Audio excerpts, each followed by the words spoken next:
selaku moderator atas nama Fariza Reski, dan di sini ada Siti Khadijah dan Bisa Hamidah dan juga Muhammad Yusuf. Oke, jadi mulai saja di sini kita akan melakukan podcast tentang evaluasi dan pengendalian strategi ini.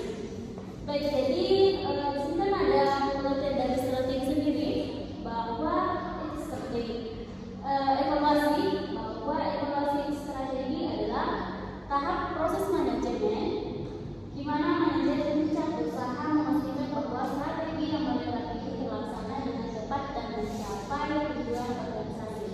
Nah, kalau kita bahas tentang evaluasi dan pengendalian strategi ini, tentunya pasti banyak hal yang ingin dipertanyakan. Salah satunya nih, saya mau tanya kepada Siti Hadijah bahwa terkait dengan materi ini,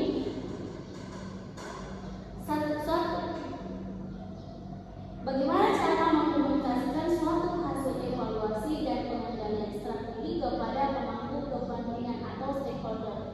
Mungkin bisa Siti untuk menjawab dari pertanyaan tersebut. Baik, dari tadi pertanyaan yaitu bagaimana cara mengkomunikasikan suatu hasil evaluasi dan pengendalian strategi kepada pemangku kepentingan atau stakeholder. Nah, di sini langkah-langkah yang bisa diambil yaitu pertama ada persiapan yang matang, di mana kita mempersiapkan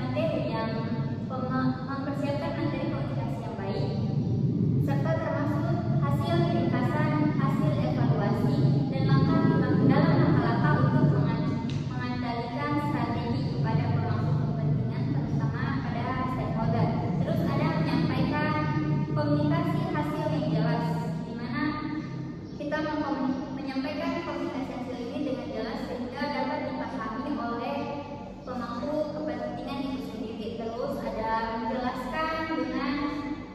menjelaskan dampak dari evaluasi tersebut, serta yang terakhir memberikan informasi secara transparansi tentang proses evaluasi dalam mengendalikan strategi. Mungkin itu saja. Oke, baiklah, itulah tadi jawaban dari atas pertanyaan yang masuk dari podcast ini. Selanjutnya di sini ada pertanyaan lagi dari mengenai tentang evaluasi, bahwa apa saja tindakan yang Anda ambil jika hasil evaluasi menunjukkan bahwa strategi yang diterapkan ini tidak berfungsi dengan baik. Mungkin saja bisa dijawab oleh Anissa Hamidah. Baik, terima kasih kepada moderator memberikan saya kesempatan untuk menjawab pertanyaan. Yang pertanyaan yaitu jika hasil evaluasi menunjukkan bahwa strategi yang diterapkan tidak berfungsi dengan baik.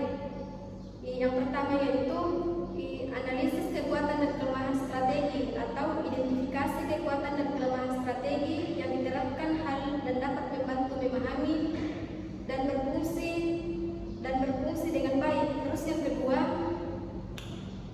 tinjau kembali tujuan strategi atau periksa kembali tujuan strategi yang diterapkan dan pastikan bahwa tujuan tersebut masih relevan dan sesuai dengan kondisi bisnis yang berubah. Terus yang ketiga, pengendalian strategi atau pastikan bahwa strategi yang diterapkan dapat terpantau dan dapat dilaksanakan dengan baik. Pengendalian strategi membantu dalam mengantisipasi perubahan lingkungan bisnis dan mengadaptasi strategi yang sesuai. Terus yang terakhir, pengembangan strategi baru atau jika strategi yang diterapkan tidak berfungsi, maka perlu mengembangkan strategi baru yang lebih efektif dan sesuai dengan kondisi bisnis yang berubah. Atau evaluasi strategi membantu dapat mengetahui cara penggerak strategi bisnis dan membantu mengidentifikasi kekurangan dan mengambil langkah korektif. Baik, itulah jawaban dari saya kembalikan kepada moderator. Oke, baik, terima kasih kepada Anissa Hamidah. Saya rasa jawabannya sudah sangat jelas untuk jawab pertanyaan tadi. Selanjutnya kita beralih ke pertanyaan yang terakhir. Di sini ada tentang materi evaluasi dan pengendalian strategi sendiri. Bagaimana teknik evaluasi dapat diadaptasi agar sesuai dengan berbagai jenis produk atau situasi? Mungkin bisa dijawab oleh saudara Muhammad Yusuf. Pada Muhammad Yusuf, saya persilakan. Baik, sebelumnya terkait tentang teknik evaluasi yang diadaptasi dengan sesuai dengan jenis proyek. Jadi ada beberapa langkah yang harus kita ambil. Yang pertama itu kita harus mengidentifikasi tujuan dari evaluasi tersebut. Artinya kita harus menentukan apa tujuan dari penilaian, baik itu penilaian secara berkelanjutan atau menentukan hasil dari suatu proyek. Kemudian kita juga harus mempertimbangkan konteks dari proyek tersebut.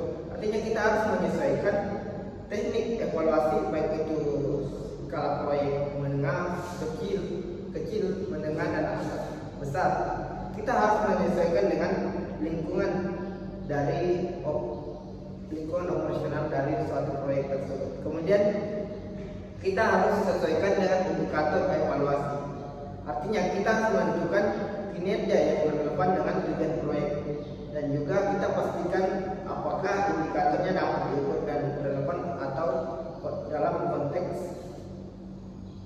spesifik dari proyek tersebut. Kemudian kita juga harus melibatkan pemangku kepentingan, yang mana kita juga harus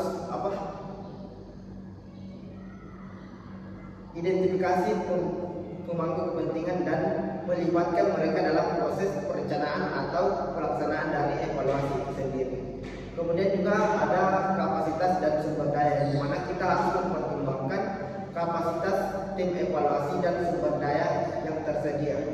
Dan kemudian kita memilih teknik yang realistis dan dapat diimplementasikan secara efektif dalam batasan yang ada. Mungkin hanya itu yang kita mau saya sampaikan. Oke, baik, terima kasih kepada teman-teman tadi yang sudah memberikan jawaban dari pertanyaan-pertanyaan yang ada. Jadi manfaat dari evaluasi dan pengendalian strategi sendiri itu adalah untuk mengukur sebagaimana keberhasilan kinerja yang telah diterapkan. Selain itu juga untuk mengidentifikasi kelemahan dari yang penerapan dari strategi tersebut. Makanya dari evaluasi ini kita harus membangun lagi hal-hal yang baru agar nanti kita bisa memperbaiki hal-hal yang terjadi kesalahan di pengaplikasian strategi sebelumnya. Oke, itulah kita sudah sampai di akhir penghujung acara. Oke, itulah tadi beberapa pertanyaan-pertanyaan yang ada mengenai tentang evaluasi dan pengendalian strategi. Mungkin cukup dari kelompok kami.